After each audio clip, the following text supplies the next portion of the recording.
Hello, good evening, everyone. So we are here for another artist chat in the program of Not Only RGB, MoCDA exhibition. This is me, I'm Chiara Braidotti, a curator at MoCDA, and this is Sia Pineschi, my fellow curator for this exhibition. Of course, the exhibition is live in Decentraland. It was produced thanks to the help of the Decentraland DAO and Decentraland University. And you may visit it until the end of January.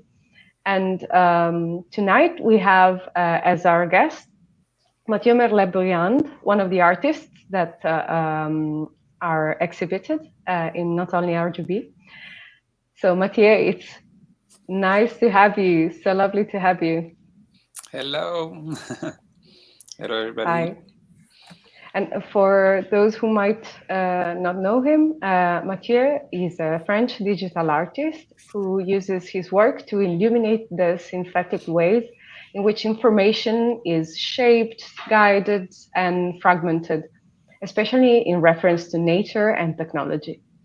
In his practice, he analyzes thousands of images and videos and data by algorithms and recycling or sort of natural processes, turning these flows of information into tangible materializations, such as sculptures, multimedia installations, and also kinetic works. His works have been exhibited international and, of course, in France, in Europe, in solo and group shows, including the Thailand Biennale and the Moscow Biennale of Contemporary Art.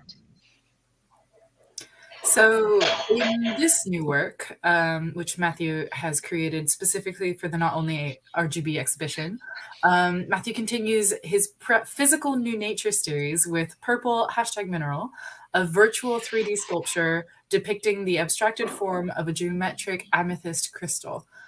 As a sculpture in virtual space that requires the audience to fully experience it through their movement around the object, Purple Mineral translates the multifaceted beauty of precious stones, which have captured human attention for aeons, to the eternal platform of the digital world. So in this way, Mathieu embraces a hybrid understanding of the natural world as both a delicate and expansive space, which kind of mirrors the complexity and infinity of the digital realm in many of the same ways. So do you have anything to add to that introduction, Mathieu? No, it's perfect. It's perfect. Brilliant. So maybe we can jump in with the first question then, which is, would you mind telling us a bit more about the New Nature series, which this Purple Mineral is a part of? Yes, with pleasure. The New Nature series is a series that I've started since 2016, something like that. And basically it's like a reflection in between nature and technology. So basically all the piece is like quite like picturing in a way this kind of hybrid realities that we live in between like climatic trouble and digital era, if I can say. I say like it's always like a linking between the Anthropocene and the age of information relate to all our digital interfaces that we used to, So it's quite like a tentative, like a quest to represent in a way this like this hybrid reality in a way. And so this series take a different form. It was firstly inspired by the Impressionism, basically like there is like a link in between Impressionism. I don't know if I'm telling rightly in English, or in my English sometimes it's like a bit like rough. No, it's perfect. And so I've started to make like a tribute, an homage to different painting made by Monet, Manet, different painters that like represent the nature through like through inside this movement. And I was interested by this movement also because of the fact that Impressionism movement was at the origin also inspired by technical phenomena, colorful phenomena,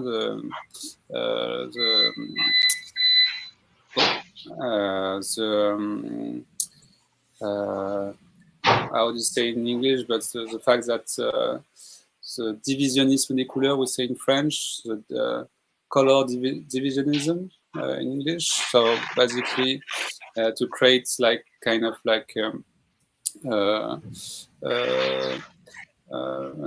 effect inside the color. And this is a screen in a way. It's an impressionism painting in a way. So it's made of pixels. So I was also interesting about that. I also lived. I'm born close to the Seine in France. So I lived. I spent all my childhood around the Seine, basically. So when I was young, I used to walk close to the Seine, and I discovered lately that it was like also an area where a lot of painter and impressionist painter used to go to paint basically the reflect of light on the Seine, on the water, and the tree, and etc. So there was like this background beginning, and this questioning in between also the technologies, new media, and nature, and the fact that we live in this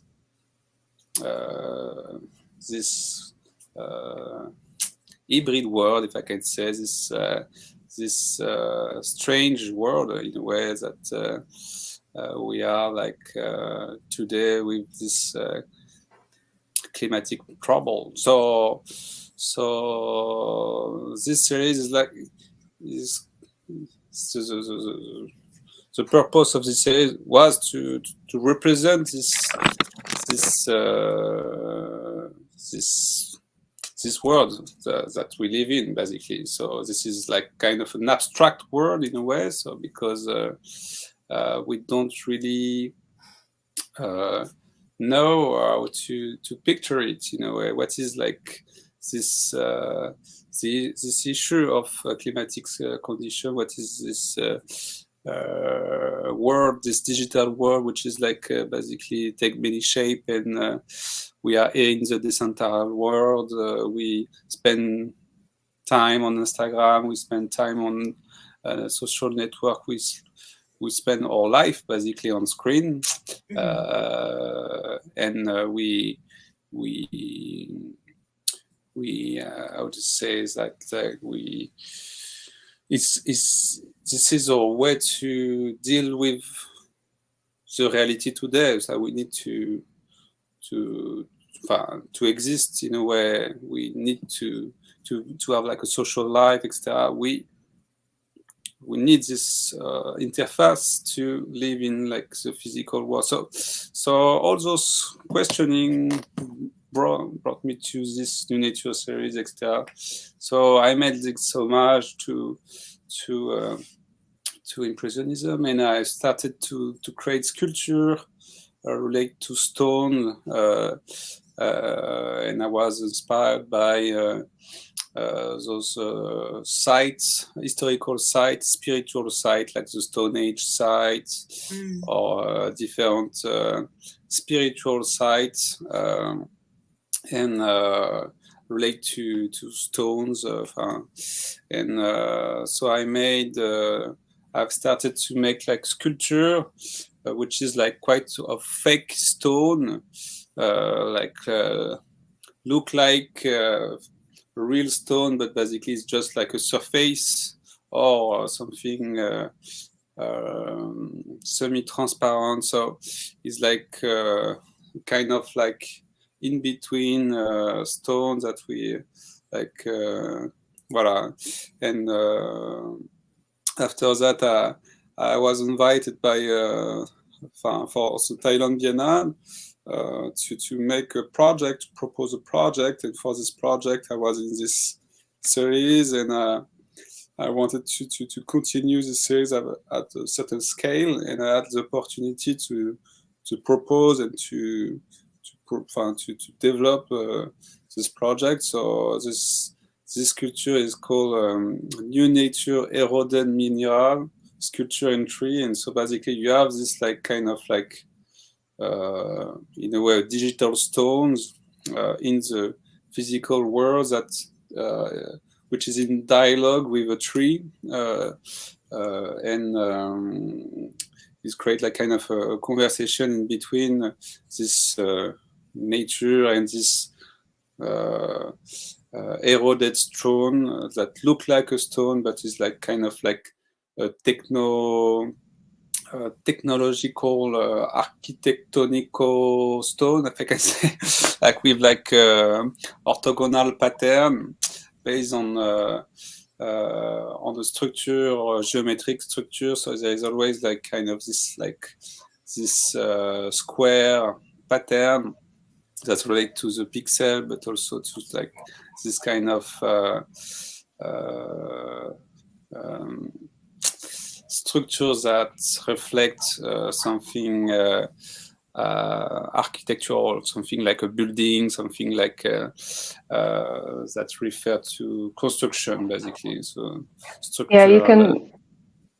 Yeah, sorry, no, I didn't mean to interrupt, but you can kind of read through the almost transparent panels and see the structure almost like a tree, and also like walls or other buildings. And actually, I remember that when we contacted you and commissioned you the work for the exhibition, we actually talked about this work of yours, the statue that the sculpture that we are looking at right now. And so actually, the series that Purple # Mineral comes from is physical mainly, and I was wondering what's the importance of materiality in your practice while addressing something seemingly immaterial, such as the internet? Actually, it's like for me, is a way to I don't know. I spend like days and hours on my phone, on my computer, etc. So when I start to work on my practice and I wanted to extract something from internet in a way, from like to create something materiality that come from internet in a way. So it was like a bit like the starting point when I started my my research on this abstraction work, so to make something of this quantity of information that we consume in a way through internet, through social media, through all the platforms, etc. So for me, it was really important to produce something physical and not often basically communicate on or promote or show all the, if I can say, the back office of if we speak about like developing websites or it's like most often communicate on the final product in a way, the physical one, than less than the digital one. But when you invite me, I was I never had the opportunity to make something inside the Decentraland, so I was quite excited to think about something coherent and that makes sense inside this digital space. So I find that I don't remember the question, but why it is so important to make it physical and why here it makes sense. So basically, No, maybe you can tell us what were the challenges and the opportunities of dealing with the digital sculpture instead of physical ones, as previously in your series, if you want. Yes.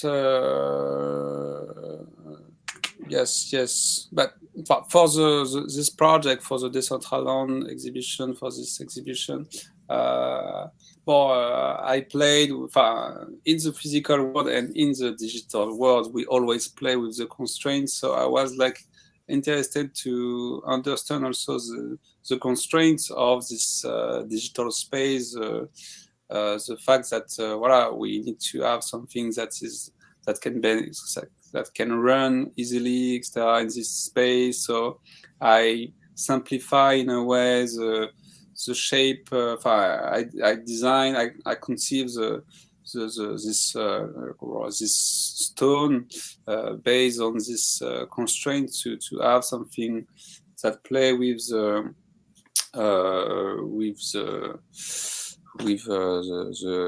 constraints of this space, basically. And at the beginning, I started to develop something semi-transparent with like different layer inside the sculpture, etc., to continue this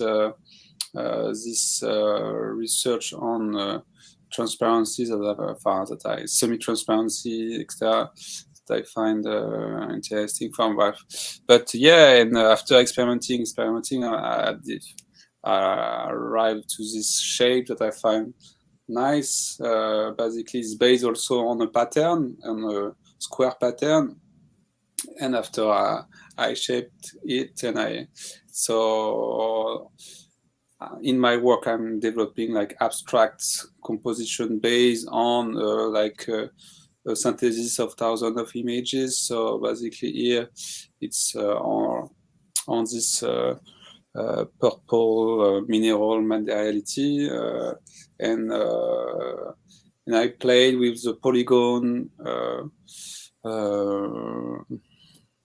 the mesh of the 3D modeling to make something that play with the low poly possibility, and to try to exploit. I don't know, to take advantage of this constraint in a way. So yeah. And you want me to continue on the physical one, or? Yeah, I mean, I think this is a really interesting thread, and something that is quite a important feature clearly in the New Nature series, because I'm very struck by something you said earlier on in the conversation, which was the screen as a representation of almost an impressionist work with all the pixels that kind of work together. And the interesting bit about that to me is the fact that in impressionist works, you need to position yourself physically, and if you go close to it, it presents one image, and if you move away from it, it presents a very different image. And that's something that I think is quite interesting here, kind of translating it to both the physical sculptures in which you can ambulate around them and move closer and move further away, and something that you seem to try to replicate as well in the digital space, where we have a digital avatar who can walk very close to it and walk further away, and it almost represents the same kind of tension between, like, you know, two different presentations of the work, where one you can really see the textures and the digital pixels and how they interact with each other, and the further you see the entire impression of the work and how it almost looks like a glinting kind of mineral. So I find that incredibly interesting, and I think maybe it'd be really interesting to know kind of how you thought about physical space in a digital world, like how you wanted to kind of embrace that in this new work? I didn't get the question. So how I would like to extract that to the physical. Like in the digital world. So this is something I think that is very instinctual to do with physical sculptures, but in digital sculptures it might be a different process. So it would be really interesting to kind of know a bit more about how you approached, like, what, you know, how to create a digital sculpture that would kind of replicate the same qualities as a physical one, and which ones you wanted to replicate and which qualities you wanted to leave behind in the physical world. Yes. Honestly, you know, the pattern that I've created for the sculpture here is, unfortunately, it's a bit blurred. You know, it's like the rendering. It's nice, but it can be better in a way. But so it's a bit blurred here. So normally it's really sharp. So Yeah. So in my website, I upload the visual of the sculpture with like the pattern that we see with that creates kind of like a textile, kind of like yes, something like that. So that is highly with like It's very detailed. It's really detailed, which is something that basically you cannot experience through screen, because basically the screen is like I don't know, maybe 2000 pixels by there is like a limitation also on the screen. And that's what I find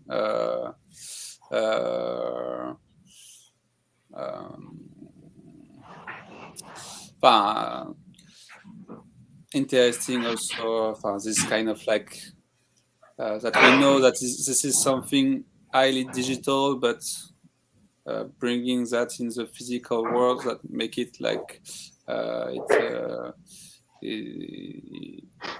it's like a new experience of something that come from basically a digital experience that but cannot be experienced through screen. It was like something also that I, you know, try to capture in a way. And but yeah, I don't know if I'm like lost a bit the question, but sorry, but that's very relevant, I think. Yeah, And that's perfect.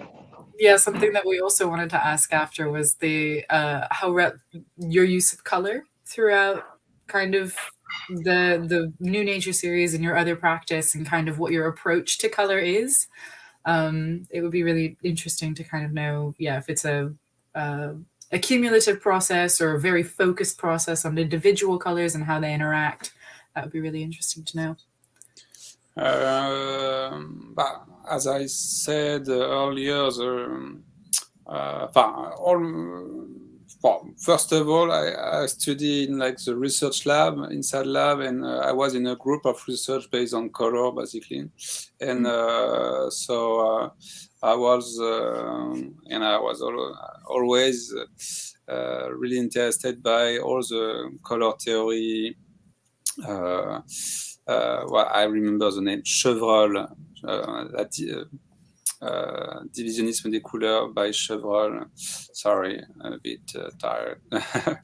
And all my work, I recently made like an installation at l'École des Mines, which is like a permanent installation, which is like an homage to John Seaton color wheel.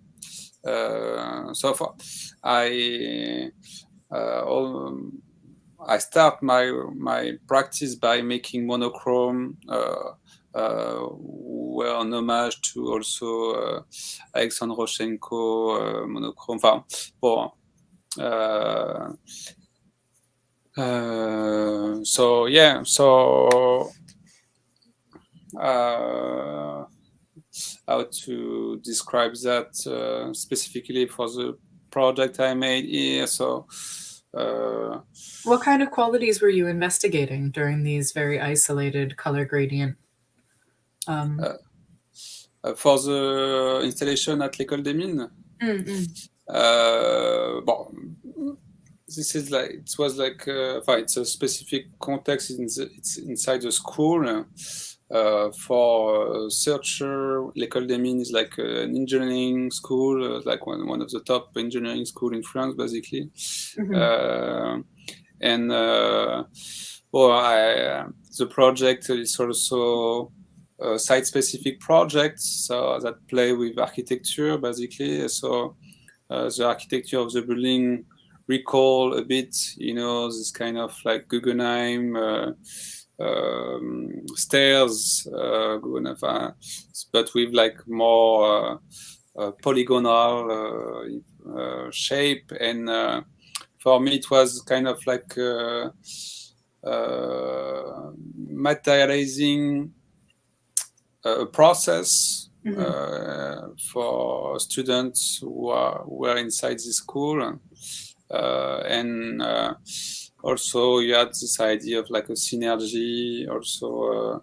So basically what I find interesting in the color wheel of Jeunesse Citaine is it's like a color wheel based on practice.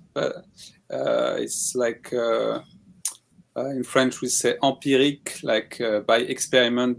So basically when you study colors, the first color wheel that you're gonna do, it's like the color wheel of Jeunesse Citaine, because it's mixing like the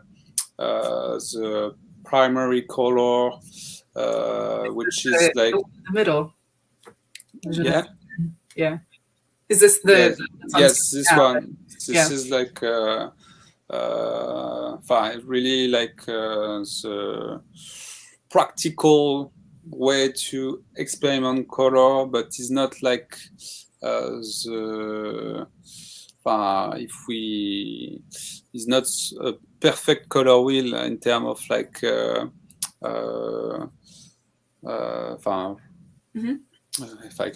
so it's like really something that is based by practice, by making, by doing, and I find that really important to recall that in the context of a school. And also Jeunesse Citaine, it's like an artist but also a teacher. We teach at the Bao school, so and he was also like a researcher.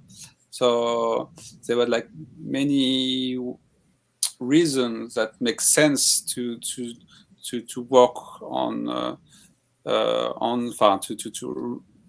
to record, to refer, to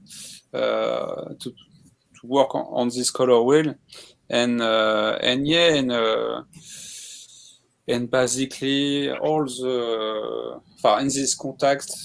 Sorry, there's like a big project, so I can speak about this project like basically during a long time, but maybe no, I don't know if we can maybe go back to Purple Mineral a bit and your work from the nature series in general. We know that there are algorithms at play and other processes through which you rematerialize data flows, essentially. And so you turn them into sculptures or lenticular prints in some cases, and as we see here, digital sculptures. And we wanted to know more about your creative process in this sense, if you want to share something more about it, like how do you research these images? How do you go about to take this material to then feed into the works? So yes, basically all the mineral sculpture series is based on like a recycling of images that relate to mineral stones, different kind of minerals. So here is a focus on like purple mineral. So it's quite like a twist, focus on this color purple. So basically, how I create those patterns is kind of like in between painting and photography. So you have this. I'm making like kind of like a weaving of thousands of images, and I fragmented images to create like abstract composition based on all those images to create kind of complex materiality. Voilà. And after here to make that, I've developed like different tools, different algorithm to create my weaving, to create like this fragmentation of images, to create like all this also out to collect all the images. I have developed different process, and I'm making this kind of work since like many years now. So it's kind of like my kitchen, so I'm like combining different process to create these materialities that I find interesting. So yeah, so it's like in between weaving and painting and composition. So yeah, and I can describe more specifically different tools that I use. It can be script on Photoshop, algorithms that I have developed on MATLAB, different applications that I've developed to collect images, and after it's like it's a combination of a digital labor, if I can say, like when I started when I finished school, the first thing I started to do is to make website for clients to make money, so to start, when you start to be an artist, it's not so easy. And I've started to make some website for clients. So, and, I used to go a lot inside all workshop at Lizard Deco to produce my project. And I find it like it's quite like, making a piece like a sculpture, a physical sculpture, is like it's taking a lot of labor, and in digital process to make a website is like completely a digital labor. So I find that like really interesting, this kind of like blurred perceptions that we have also of the digital process. Oh, everything is like so easy, you click on something and poof, magical. But basically there is like thousands of engineering behind the Decentraland that making it happening. So to solve all it's a process, Was there anything from your website days that you've brought now into your artistic process? Was there?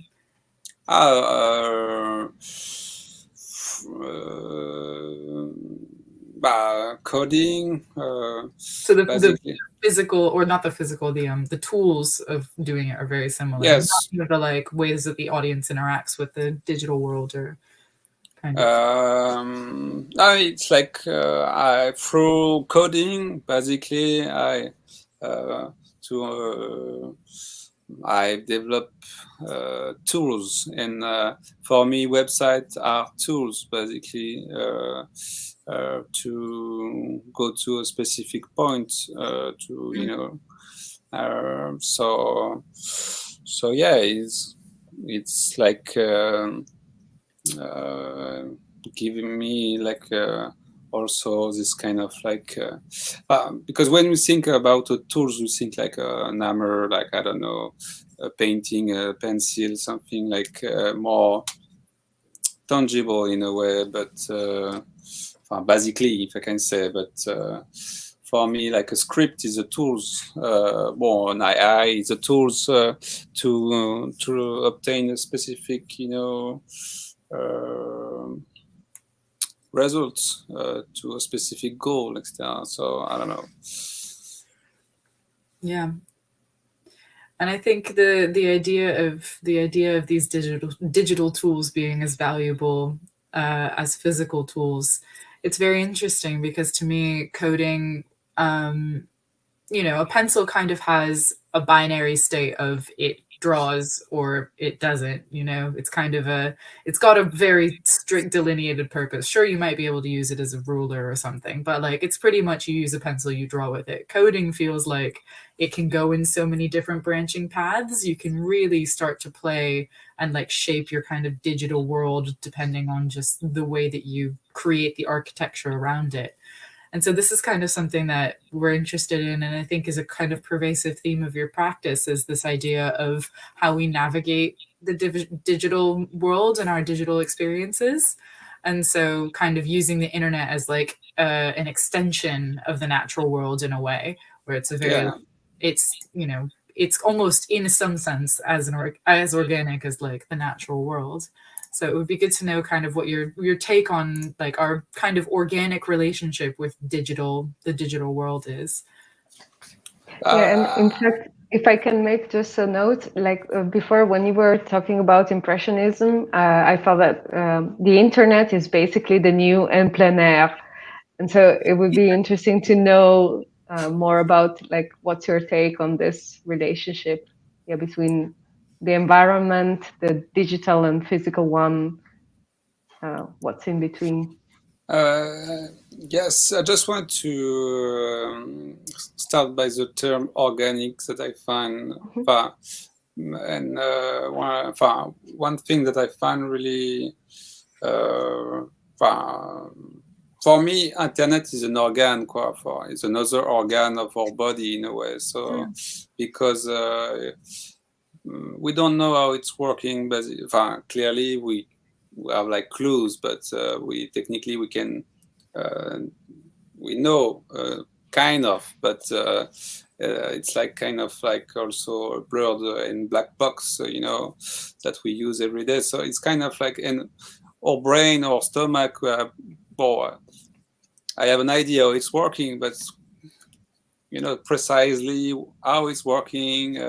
So it's kind of like myth around it. So, and when I started, I often say that that I try to represent this new organ, this that we have. So the internet is an organ in a way of our body in a way. So I find that. Find that interesting. And to reply to your question, yes, we navigate through Google Maps, through for all those platforms and we have through all the like navigating in this Decentraland space in a way. It's kind of like an experience of like video game, but like a new territory, a mind space in a way that we can like I don't know if I'm clear, but yeah, it's like it's a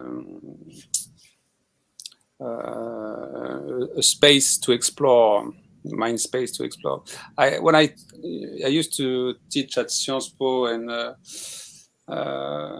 had like a lot of presentation about to describe what is internet in a way. So, and basically the conclusion is it's a mind space, basically. So it's like I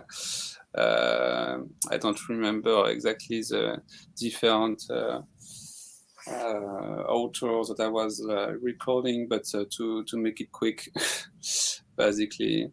So and in fact, a lot of our actual memories are stored into clouds. So much of our daily communication and like through the internet, through emails, or like our photos are mostly like stored somewhere in a cloud. So it is actually an extension of our own memory. Right now, the internet. Completely. Yeah, to some extent. When you were teaching about the internet as a lecturer, was this, when you were giving presentations about it, did you feel that the internet, especially as a creative space, like coming from a creative perspective, did you feel that it had certain parameters and certain rules that you needed to be aware of? I'm thinking especially of like the idea of if an artist is a primarily investigative role and your kind of job is to poke at the corners of things that are, you know, don't sit right with people or interesting questions you want to observe, like what did you feel the internet kind of presented? But if we take a look, for example, of all the net art artists, like the origin, you know, they took basically the screen as a constraint, the pixels, the windows, the different color parameter. There is like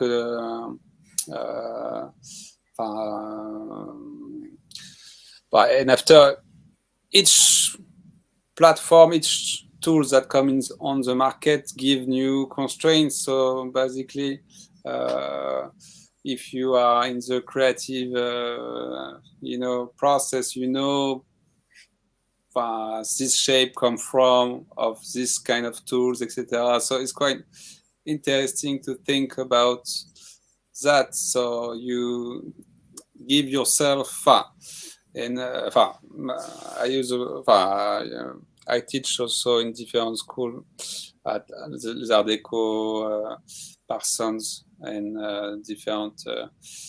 I used to teach more. I try to stop now, but yes, the thing that I am always saying to my students is that if the tools that give you basically like possibility to create different shape, and you have constraint different relate to all the tools that you use. So that's why also I've started to design my own tools, because I wanted to have specific materialities that cannot be made with basic tools in a way. So and what I am teaching basically is like to play and to hybrid in a way different tools to make projects that to try to make something a bit new, but it's complex to make something like new, but yeah, it's a bit the goal when you are teaching, so to not copy paste Pinterest. Hello, okay, I'm making like woo, and well, it's already made, but okay, well, no, I don't know. No, sorry, I'm sorry, I'm joking, but I don't know, yeah. And is there anything that you're actually working towards right now in terms of this novelty that you're looking for? Are you, I don't know, engaged in a new project which shows some kind of this novelty that you look for right now? I'm working on many projects with different scale, but it's like a public commission project for building which is continuation of my actual work, basically. But yeah, making different research for like with different materiality, which is like in between physical and always with this process of materiality of like semi-transparent material. I like this to play with light, basically sunlight, and to make pieces that live in the and I'm trying to explore this era now. Moreover, with glasses, like a glass, physical glass with different like layering of glass. Here is plexiglass, for example, but it's a continuation of my research base in a way. But yeah, and in the pattern also, I'm working on new topic. But yeah, I like to show things when it's done. so yeah, we'll see it when it's complete. These are works in progress. Yes, but yeah, I'm working actually on like many big projects. Actually, like one for like building in Paris, for a different project for public commission, and site-specific project also. Well, yeah. Definitely. And you mentioned something about investigating the quality of light. And I think that's an interesting thing to think about, the difference between light as like from the sun, which has a very specific color palette and way it interacts with other things, and then light from a computer screen. And I guess I'm curious about what angle are you kind of investigating light from? Like, is it to replicate naturalistic processes as faithfully as possible, to investigate, a new form of light that perhaps has just as much significance to the growth of humanity as the naturalistic sunlight does? That could be interesting to know. Unless this is a secret project in which you can't.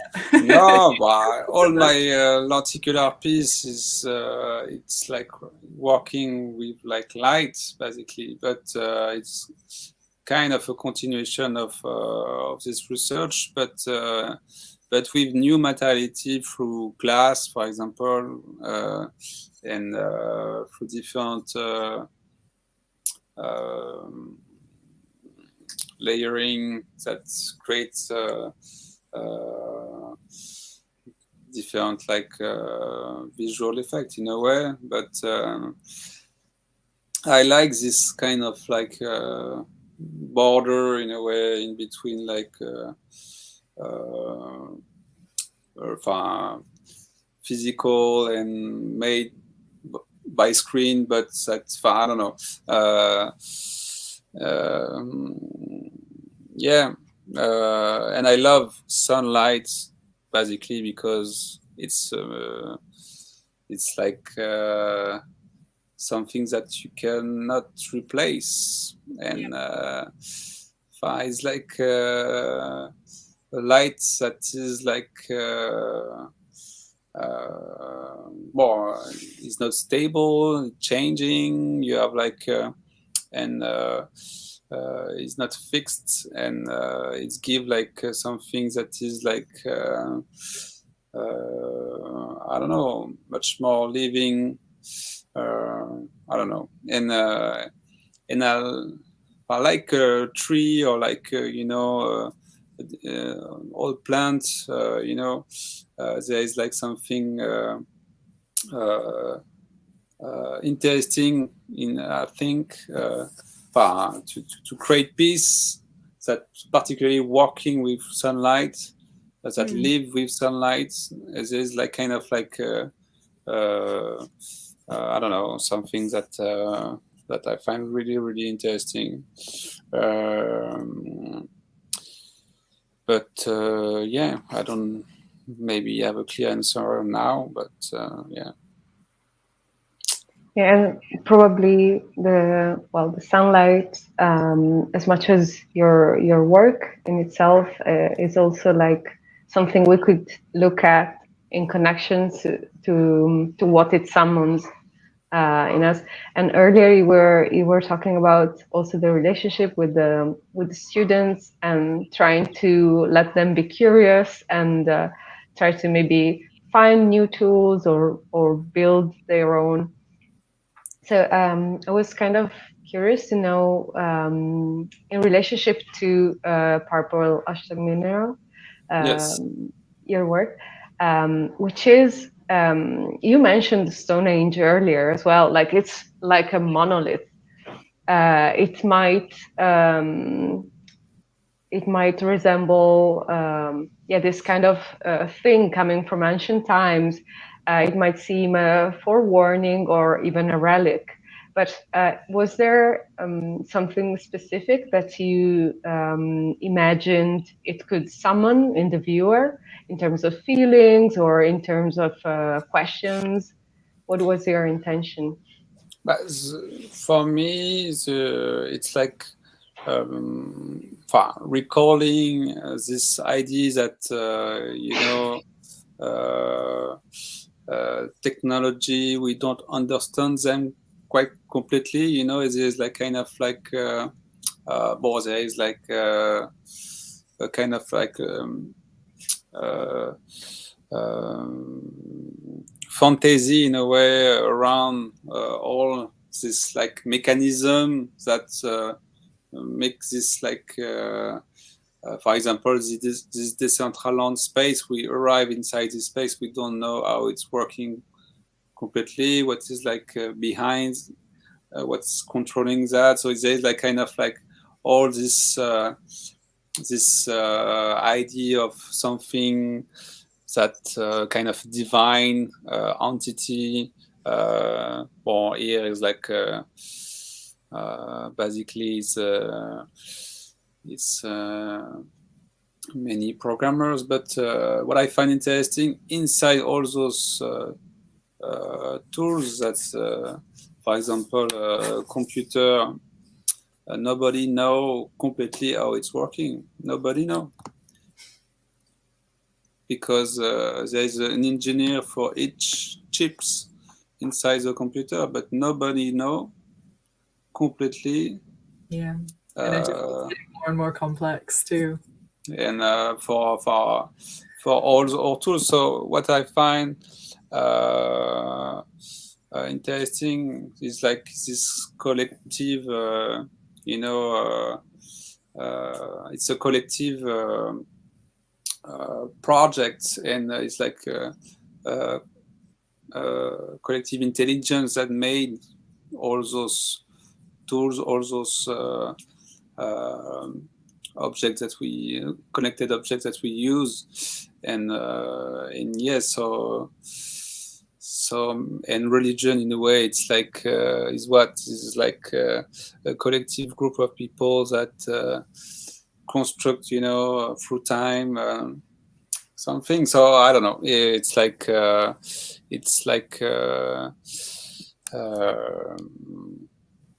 recalling this kind of like spiritual spiritual side, spiritual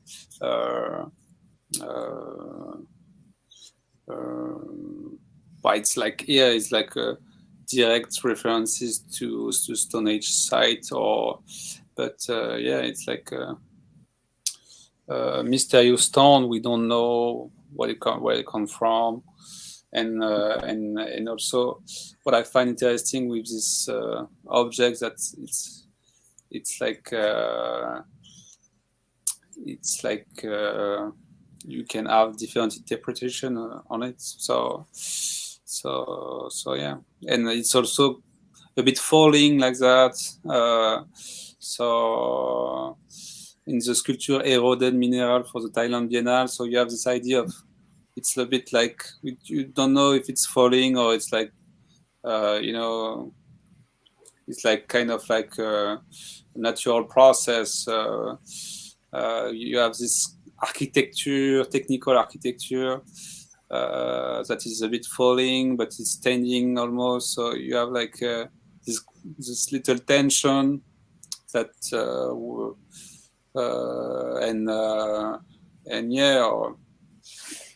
you can't quite tell whether it's actually falling or emerging almost.